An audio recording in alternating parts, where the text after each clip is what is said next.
I need to say something that might make you uncomfortable. You love writing. You love the craft.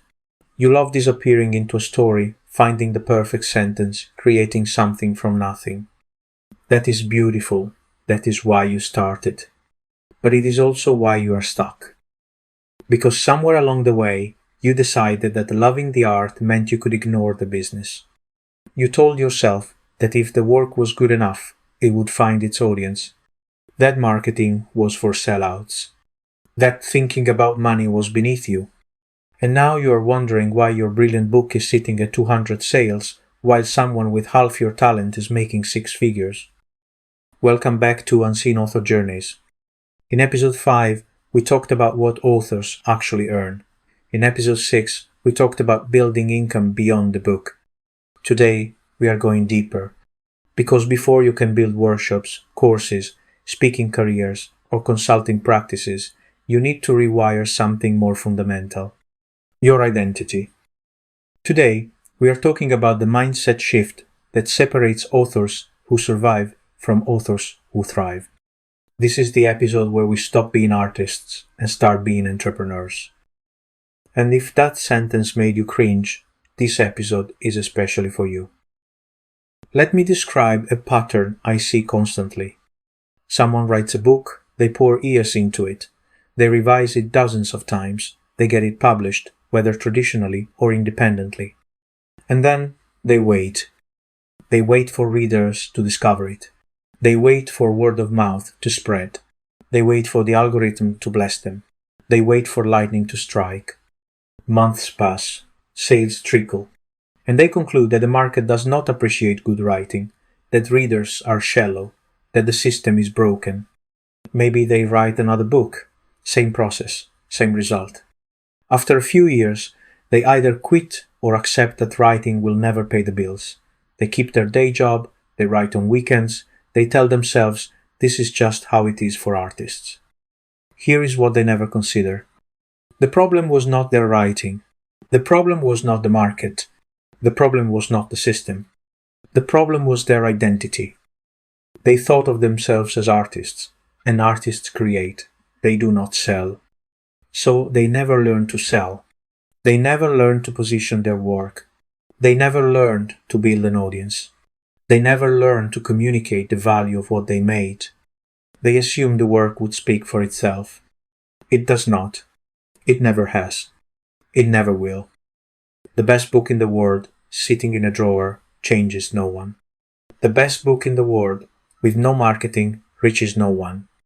Your art only matters if it finds its audience. And finding an audience is not art, it is business. Where does this artist identity come from? It comes from a myth, a very seductive, very destructive myth. The myth goes like this. True artists do not think about money. They create for the love of creation. They follow their muse wherever it leads. Commerce corrupts art. Success, especially financial success, is suspicious. Real artists struggle. Real artists suffer. Real artists are discovered after they die. This myth is everywhere. It is in the stories we tell about Van Gogh, who sold one painting in his lifetime. It is in the image of the starving poet in the garret. It is in every film about a misunderstood genius who dies penniless and is celebrated posthumously. And it is complete nonsense. You know who was not a starving artist? Shakespeare. He was a shareholder in the Globe Theatre. He bought the second largest house in Stratford. He died wealthy. You know who else was not a starving artist? Dickens. He was a media empire unto himself. Serialized novels, speaking tours, theatrical performances. He understood audience engagement better than most modern marketers. Jane Austen negotiated her own publishing contracts. Mark Twain went on lecture circuits.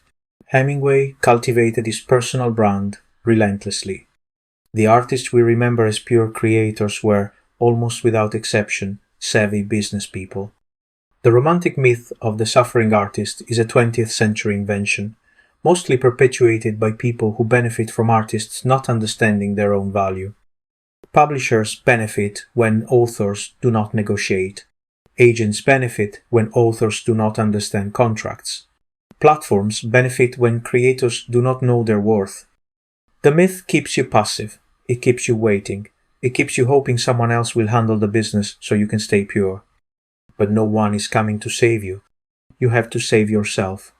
And that starts with killing the myth. So, what does it mean to think like an entrepreneur? It does not mean becoming someone you are not. It does not mean abandoning your creative principles. It does not mean writing to market trends you do not care about. It means taking responsibility for outcomes, not just inputs. Let me explain the difference. An artist focuses on inputs. Did I write today? Did I hit my word count? Did I finish the manuscript? Did I revise it enough times? These are all inputs. They are actions you control. An entrepreneur focuses on outcomes. Did anyone read what I wrote? Did it reach the people who needed it? Did it change anything? Did it generate value, whether financial, reputational, or relational? Outcomes require you to engage with the world outside your writing room. And that is uncomfortable. Because the world outside your writing room does not care how hard you worked. It does not care how many drafts you wrote. It does not care how much you suffered for your art. The world cares about one thing. What is in it for me? That sounds harsh, but it is also liberating. Because once you accept that, you stop expecting the world to reward your effort. You start focusing on creating value that the world actually wants. And paradoxically, that is when your work starts reaching more people. Let me give you 5 specific mindset shifts that separate the artist mindset from the entrepreneur mindset. These are not personality changes, they are perspective changes. You can make all 5 of these shifts and still be the same person, still love the craft, still care about quality, still write the books only you can write. But you will approach the business side completely differently. Shift number 1. From hoping to be discovered to building to be found. The artist waits for discovery. Someone will find my work. Someone will recognize my genius. The right reader, agent, or editor will stumble across me. The entrepreneur builds systems, search optimization, email lists, content that attracts ideal readers, partnerships that expand reach. Discovery is passive, building is active. The entrepreneur does not hope, the entrepreneur architects. Shift number 2. From selling is shameful to serving is essential. The artist avoids selling because it feels manipulative. It feels like tricking people into buying something they do not need. The entrepreneur reframes selling as serving. If my book can help someone, and I do not tell them about it, I am withholding help. Marketing is not manipulation. Marketing is connection. The reader who needs your book but never finds it loses. You lose. Everyone loses. Telling people about your work is not arrogance, it is service. Shift number 3. From one book at a time to portfolio thinking. The artist pours everything into one project. All their hopes, all their identity, all their self-worth rides on this single book. The entrepreneur thinks in portfolios. This book is one asset among many. Some will succeed, some will fail. The goal is to build a body of work over time, knowing that each piece compounds on the others. One book is a lottery ticket. 10 books is a business. Shift number 4. From time is for creating to time is for allocating. The artist believes all time should be spent writing. Any time spent on marketing, networking, or business feels like time stolen from the real work. The entrepreneur allocates time strategically, maybe 60% creating, 20% marketing, 20% learning, and connecting. The exact percentages vary, but the principle is clear. Writing is necessary, but not sufficient. If you spend 100% of your time writing and 0% building an audience, you will have a lot of books no one reads. Shift number 5. From my worth is my work to my worth is my value to others. This is the deepest shift. The artist ties their identity to their output. I am my book. If my book fails, I fail. If my book is rejected, I am rejected. The entrepreneur separates identity from output. My book is something I made. It is not who I am. I create value for others through my work, my expertise, my perspective. The book is one vehicle for that value. Workshops are another. Courses are another. Each is a different way of serving the same audience. When you make this shift, rejection stops hurting so much. A book that does not sell is data, not a death sentence. A strategy that fails is a lesson, not a referendum on your worth. These 5 shifts will transform how you approach your career. Not because they change who you are, but because they change how you see the game. I know what some of you are thinking. This is not what I signed up for. I became a writer because I love writing. I do not want to be a marketer. I do not want to be a business person. I just want to create. I hear you. I really do. And here is what I want you to understand. You can have a writing life where you just write, but you probably cannot have a writing career where you just write. Those are 2 different things. A writing life is personal. It is between you and the page. You write because it fulfills you. Whether anyone reads it is secondary. You have a day job that pays the bills, and you write for love. That is a beautiful, valid choice. A writing career is professional. It means your writing supports your life. It means readers, revenue, and rich matter because they determine whether you get to keep doing this. If you want a career, you need to build the business side. If you just want a life, you do not. But be honest with yourself about which one you want is less than #0. 5# is greater than, because a lot of authors say they just want to write, but they also want to quit their day job. They also want thousands of readers. They also want to make a living from their words. Those outcomes require business skills. You cannot wish your way to financial independence through writing. You have to build your way there. And building requires entrepreneurial thinking. Here is something I have noticed. Many authors know, intellectually, that they need to treat writing like a business. They have read the articles, they have listened to the podcasts, they understand the logic, but they do not do it. And when I ask why, it usually comes down to permission. They do not feel they have permission to charge money for their expertise. They do not feel they have permission to promote themselves. They do not feel they have permission to call themselves an entrepreneur. The word entrepreneur feels like it belongs to someone else, someone more confident, someone more business-minded, someone who went to business school or started a tech company. Writing does not feel like entrepreneurship. It feels like art, and art feels separate from commerce. So they wait for permission. They wait for an agent to validate them. They wait for a publisher to choose them. They wait for readers to find them. They wait for someone, anyone, to tell them it is okay to treat this like a business. Here is your permission. You are allowed to charge for your work. You are allowed to promote your book. You are allowed to build income streams.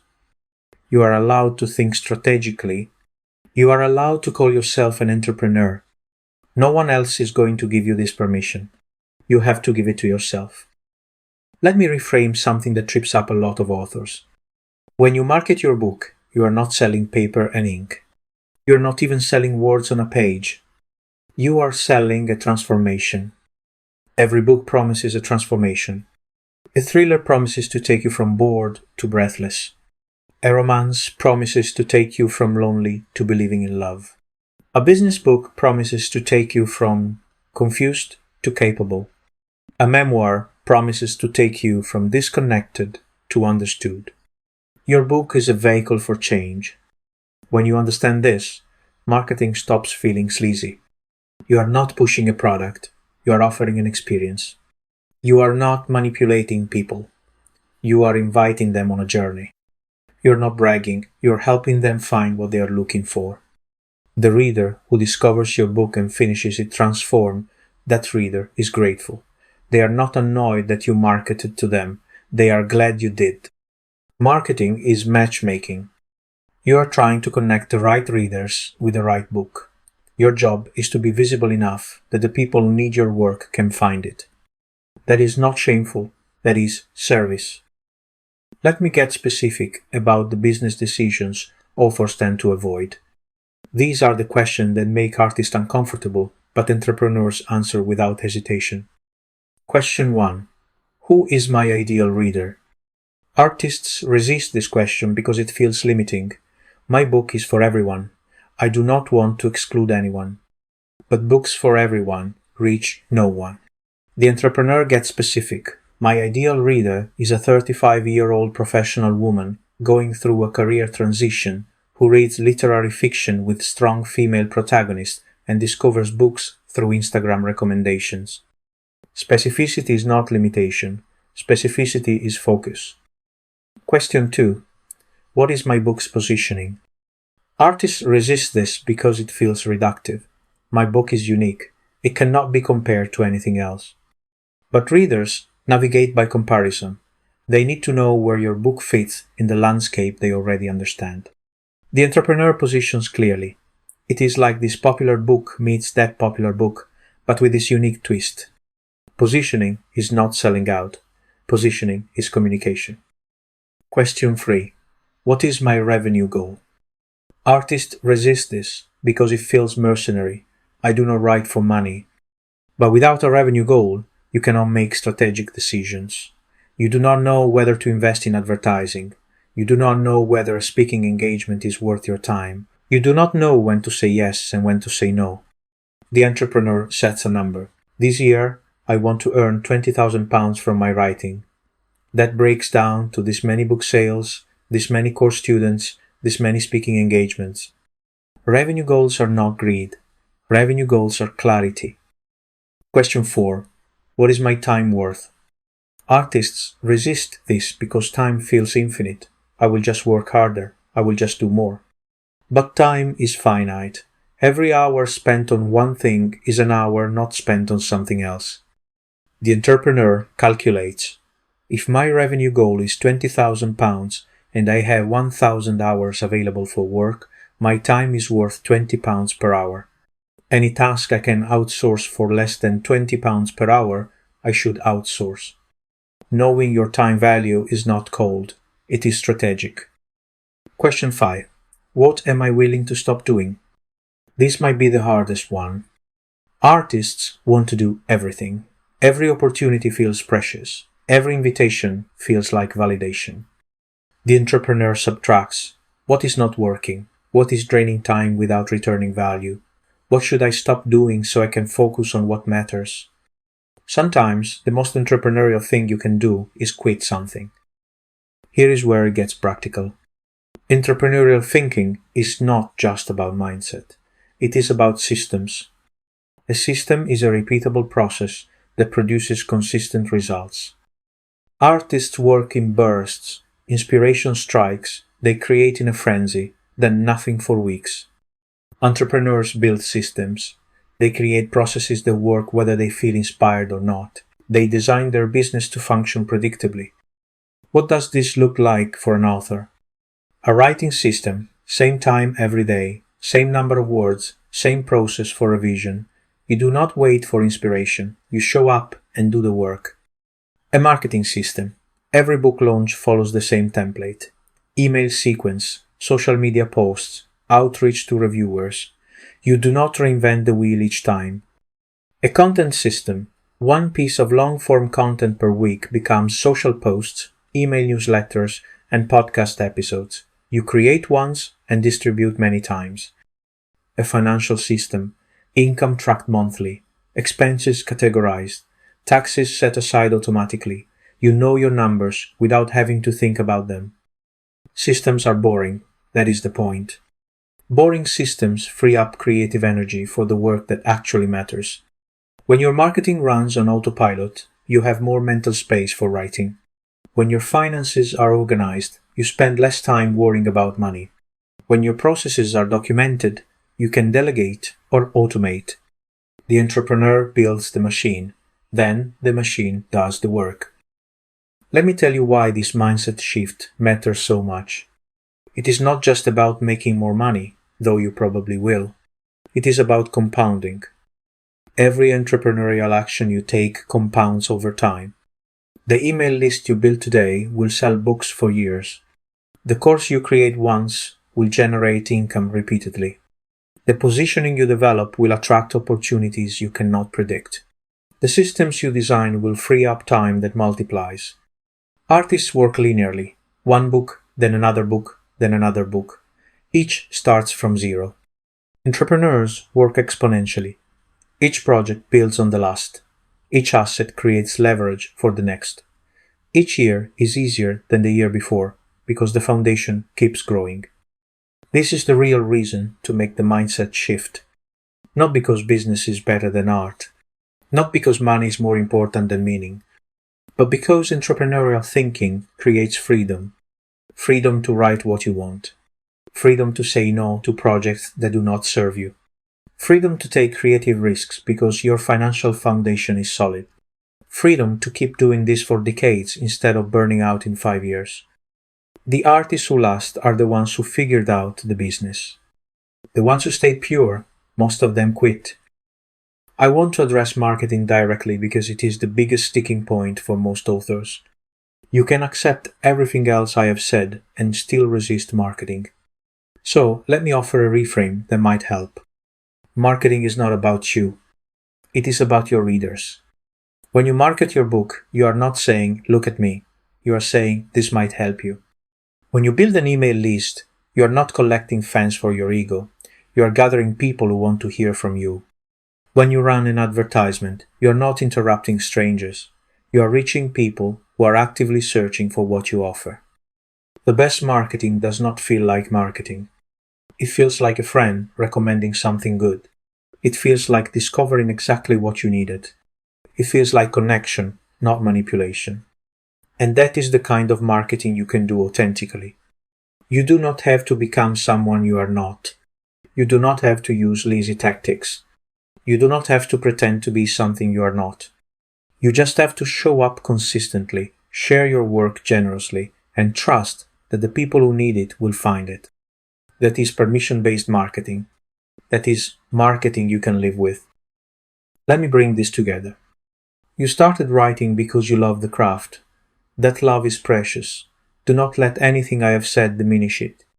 But loving the craft is not enough to build a career. You need to pair the artist's heart with the entrepreneur's mind. That means shifting from hoping to be discovered to building to be found. It means reframing selling as serving. It means thinking in portfolios, not single projects. It means allocating time strategically, not just creatively. It means separating your identity from your output. These shifts are not betrayals of your art, they are protections of it. Because the author who understands business gets to keep writing. The author who ignores business usually has to stop. Your creativity deserves a sustainable container. Entrepreneurial thinking builds that container. In episode 5, we talked about what authors earn.